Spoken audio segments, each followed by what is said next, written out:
Hey guys, it is Carl Brown for GuitarLessons365.com. Got a great one for you today. We're going to learn how to play Scar Tissue by the Red Hot Chili Peppers. So John Frusciante, public service announcement here, is a very good guitar player. So you're going to have to suffer a little bit on some of this. But anyway, it's going to be well worth it in the end.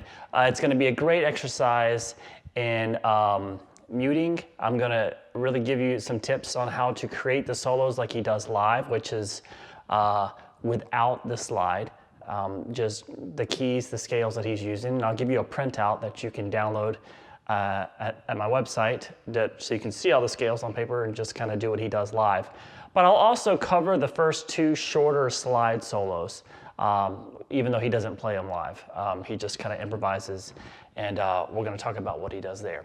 So we are in standard tuning here. I've got it up on the neck pickup here, and a nice, just kind of a warm, clean sound is all you really want.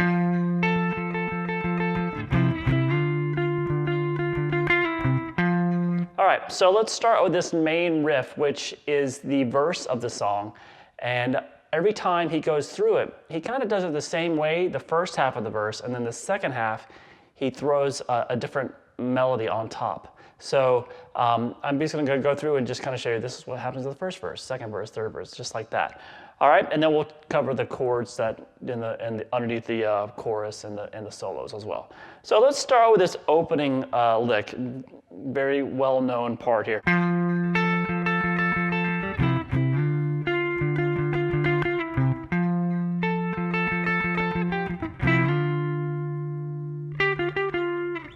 All right, so what I'm doing, and John Frusciante does this a lot. He plays these dyads, really, is what you can call them, just kind of two-note chords that imply, full major and minor chords. So we have this 8th fret here on the A string, and then the 10th fret there on the B string. So what you do is pick that first note on the 5th string, and then rotate back and forth a few times between the B string and the A string. So it's a big skip there. So to do that well, you're going to want to do an upstroke on the B string and a downstroke on the A. So you're always going in the direction of that next string. Then we're going to take it over to the 8th fret on the low E string and the 9th fret here on the G string. Now these he hits together by muting the strings in the middle with the bottom of the index finger. So you're playing this 6th string note while muting the A and the D string, and then playing the 9th fret there on the G string. So you strum across those 4 strings, and you just hear those notes. Now he continues muting the other strings as well with the index finger. And what you do is you slide the low string up to the 10th fret and the G string up to the 10th fret. So that goes up 1 fret for the G string and 2 frets for the... Now he might finger it like this sometimes. Really got to find something that's comfortable for you, but you can still do this muting with the index finger. So we have this.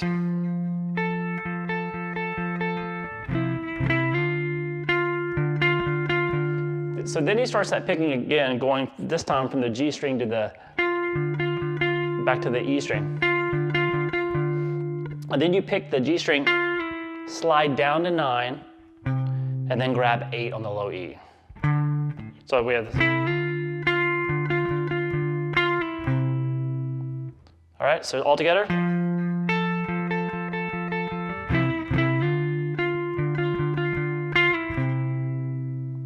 Then we start over kind of the same way. So basically what we just did was the first half of the verse. Now this second half is where you're always going to see him change it around a little bit. He starts the same way. So right there, we did that, still rotating between the 10 on the B and the 8 on the A. Then he takes the melody note on the B string down to the 8th fret. And then back to that little slide figure we did with the 8 and the 9. You hold that, and then he's going to add this little fill, which is 12, 10 done twice on the G string. And then we get to the actual, when the first verse comes in. All right, so the first verse has the exact same riff again.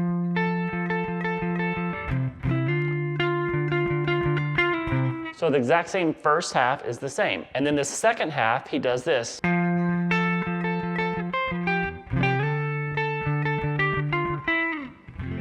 Takes us down to the chorus. So that's what I mean. I'm going to be showing you basically the second half of each verse because that's where the changes are. So we have this.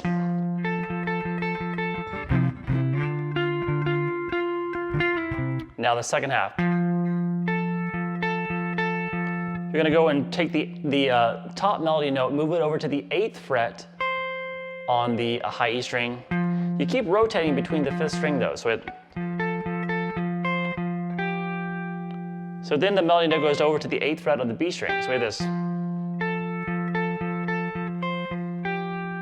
And when you get to the 8th fret on the B string, take your index finger and move it over to the 8th fret on the low E string. And now you're going to pick those two strings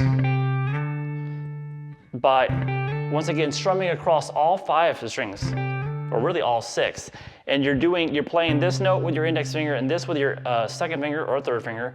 And you're muting all the other notes with your index. So you can just do that. And that's how he really gets to dig in a lot because he's muting everything around it. So it's a good exercise to be able to keep control of the guitar strings, basically, that you don't want to be heard. So then we have that little melody on top. So he's able to keep this sound going by basically playing that melody note with the 10th fret on the B, 12 on the G, 10 on the G. Then he just releases everything and plays the 9th fret note, that last note, and it takes us down to the chorus. So we have this.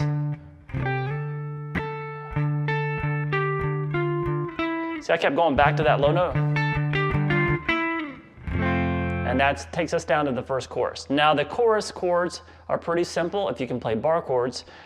We have just an F major chord. Let me say that real quick about the verse things. You'll see him sometimes play it down here.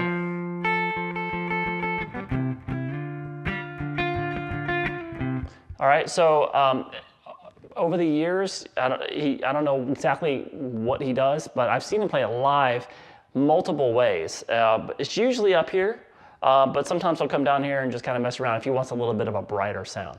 All right, so I know that he does that. For the most part, I think he plays it up here. And it sounds like that anyway. So let's get to these chorus chords real quick. We have an F major bar chord. If you don't know what that is, it's a full bar at the 1st fret, then the 2nd fret of the G, 3rd fret of the D string, and 3rd fret of the A.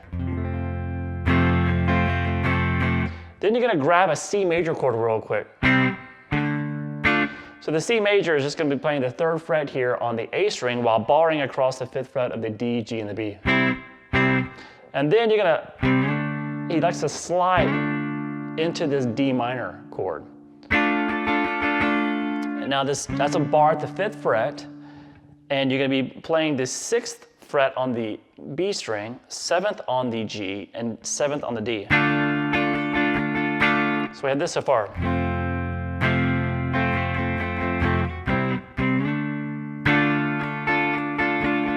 Now repeating, you go back, but before you get to the F again, you're going to play that C real quick again. And then you're back to the F.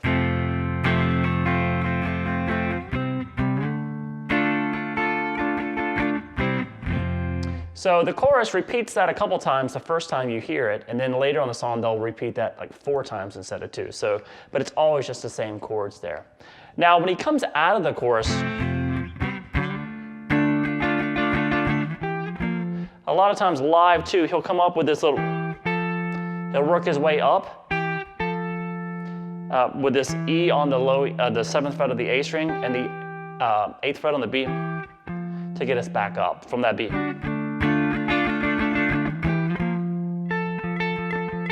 All right, so now the second verse, remember the first time through is the same.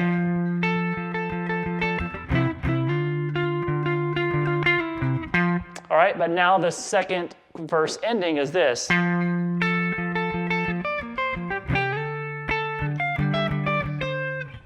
All right, so like I said, he's doing some really crazy melody stuff while holding the bass notes and muting everything. Now, he doesn't repeat this like this live. Live, he just kind of messes around and he just does whatever he wants. He'll do some similar melodic content, but it's not like it is on the album. But it is tricky to try to get it just like he does it on the album. So this second half of verse number 2, the melody note after the 10th fret on the B string goes to the 10th fret on the high E, then 8 on the high E. And then once again, we move the 8 over to the B string and then move the 8 over to the 6th string here and slide those two up 2 frets like we did before.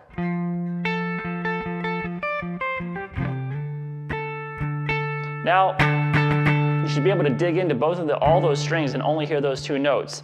Then that gives you free rein to change the top melody note to, which is just 13 on the high E, 12, 10, and then 13 on the B. And it shouldn't be that hard if you're muting everything. You don't have to be extremely accurate with the picking or anything. And then you're back to the chorus again. Now I think the second chorus is where it's played 4 times instead of twice. But then when we get to the third verse, we have once again a different ending that sounds like this.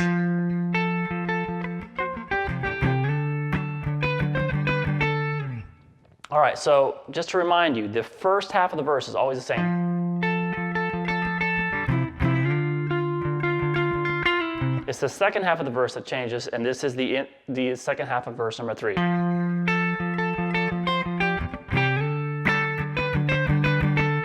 All right, so we have the melody note goes from that 10th fret on the B to 8 on the high E, and then 8 on the B string, and then once again move this over to the 6th string and slide those 2 notes up, just like the previous verses.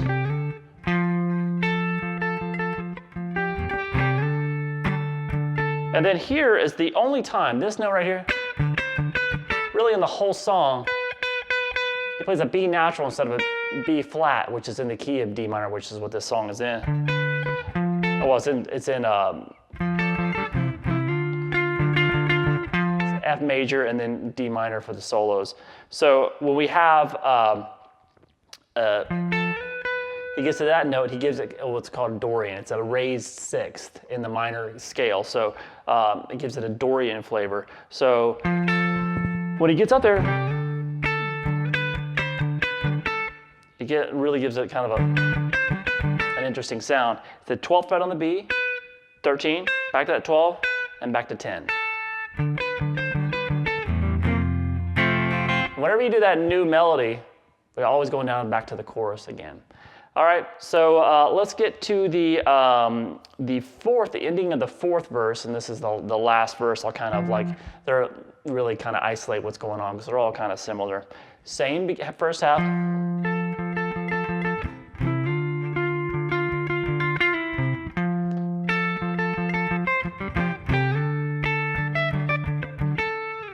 All right, so that second half there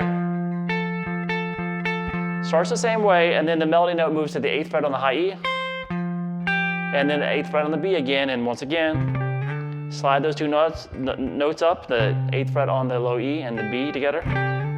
And from there, we play the melody note on top, the melody notes, which are 12, 10 on the high E. Try to keep this note ringing.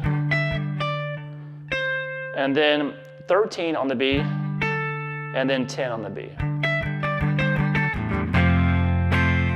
All right, so let's take a look at these guitar solos. Now this first one, it's kind of on like a little bit more drive gain on the tone. I'm just gonna use the same tone here. And we're gonna use a slide, and it's a very simple melody. It sounds like this.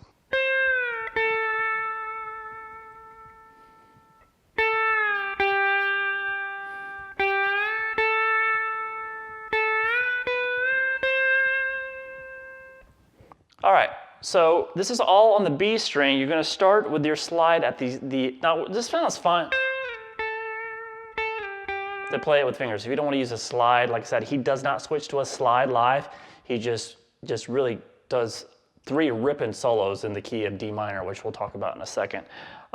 So here we go. We're going to start at the 13th fret and slide it down to the 10. Then pick 10 again, down to the 8. Remember, I got some vibrato in there, so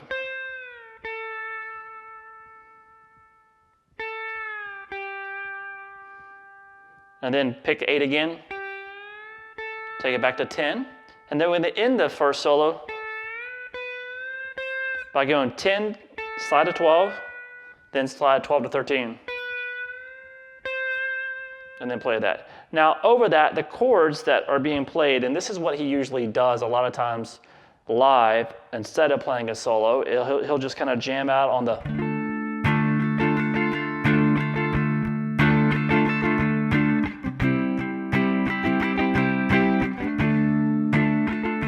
So it's just the chords are just like the D minor. He plays it with his thumb. You can play a regular bar. It's just a minor bar chord. You had the F here at the first fret, move it up to the 10th fret, then pick up that second finger. Then move it down 2 frets, put that second finger back there for the major shape, and you have back to C major.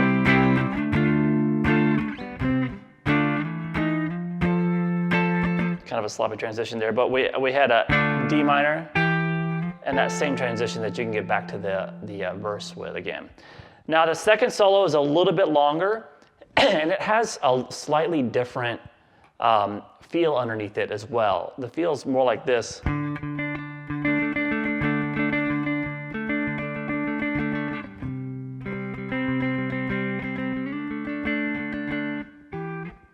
All right, so that is basically, you can do it down here, just the C and the D minor we did. He's really really accenting, going back and forth between the D and the G string, while still getting the root note in there.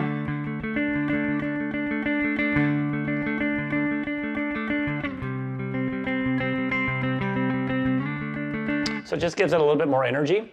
So let me play the solo real quick for you.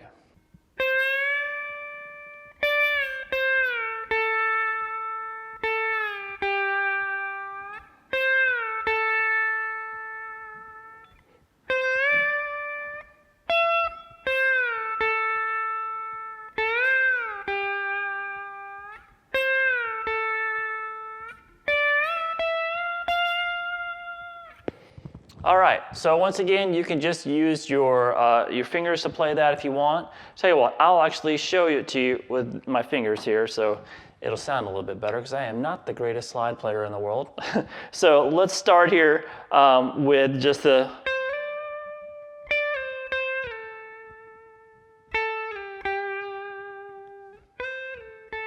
So that's kind of the first phrase. So we have sliding 13 to 15, then back 15 to 13, then 13 to 10, all on the B string once again, and then down 10 to 8, and then 13 to 10. So all together, that first phrase again.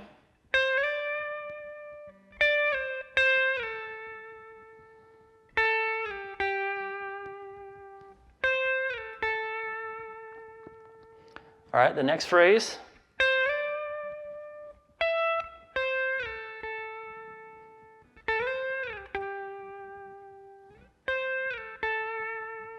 All right, so that slide from 13 to 15 again, up to 17, then slide 13 down to 10. Pick that 10 again. Sorry, this. Oh, sorry. Then pick that 10 and go slide up to 13, and move it back down to 8. Then pick that 8 again, then slide 13 to 10 again. Just like the ending of the last phrase. Would you pick 10 again when you get there? And then the last little lick, which is 15, slide to 17, and then 17 to 18, and then pick 18. All right, so let's talk about really what he does when he improvises with this live. Now, you'll see a link underneath this video. Just kind of gives you the chord chart, the scale charts we're using. Now, he's using D minor pentatonic scales. So if you can look at a lot of the live videos that he does, on YouTube and stuff, he's always just kind of playing D minor pentatonic and then D natural minor scales. So I'm going to give you the charts for the D minor pentatonic and the D natural minor scales. So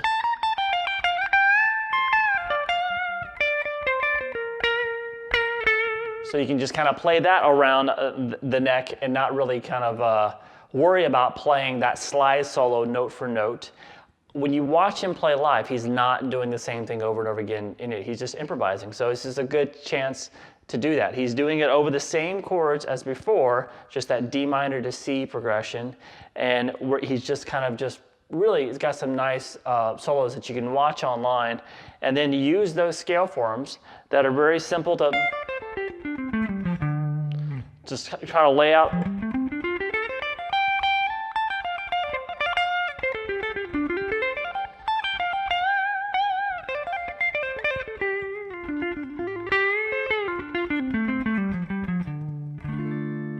And just kind of do your own, crank up the gain and just rip just like he does live.